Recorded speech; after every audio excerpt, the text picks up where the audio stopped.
चौथी समस्या, hidden charges और फीस। मैं चाहूंगा आपके माध्यम से ये नाना प्रकार के चार्जेस जो आज मैं सदन में लाया हूं, ये माननीय वित्त मंत्री जी तक पहुंचे, ताकि देश के आम आदमी की जो जेब बैंकिंग सिस्टम काट रहा है, ये उसे पता लगे, ग्राहक को भी और माननीय वित्त मंत्री जी को भी।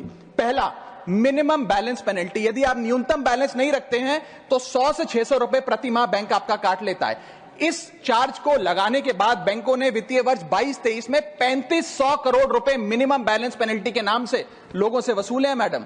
दूसरा चार्ज, एक्स्ट्रा एटीएम यूजेज। आपको एटीएम ट्रांजैक्शन के लिए 2 से 3 की मोहलत मिलती है, 2 से 3 की इजाजत मिलती है बैंकों द्वारा। अगर आप चौथा पांचवा ट्रांजैक्शन कर लें तो हर ट्रांजैक्शन पे 20 रुपए एटीएम चार्ज आपको देना पड़ता है। इनएक्टिविटी फी 100 से 200 रुपए सालाना, यानी कि अगर बैंक आप बहुत ज्यादा अपना अकाउंट यूज नहीं करते हैं तो बैंक इनएक्टिविटी के नाम पे भी चार्ज लगा देता है। फिर बैंक स्टेटमेंट आप मंगवाते हैं तो बैंक स्टेटमेंट इशुएंस चार्जेस के नाम पर आपसे 50 से 100 रुपए लेता है। फिर आप कहते हैं हमें एसएमएस अलर्ट के माध्यम से मेरे बैंक के खाते में क्या आ रहा है उसकी जानकारी मिले, तो एसएमएस अलर्ट चार्जेस के नाम पर भी प्रति क्वार्टर 20 से 25 रुपए आपसे लिया जाता है।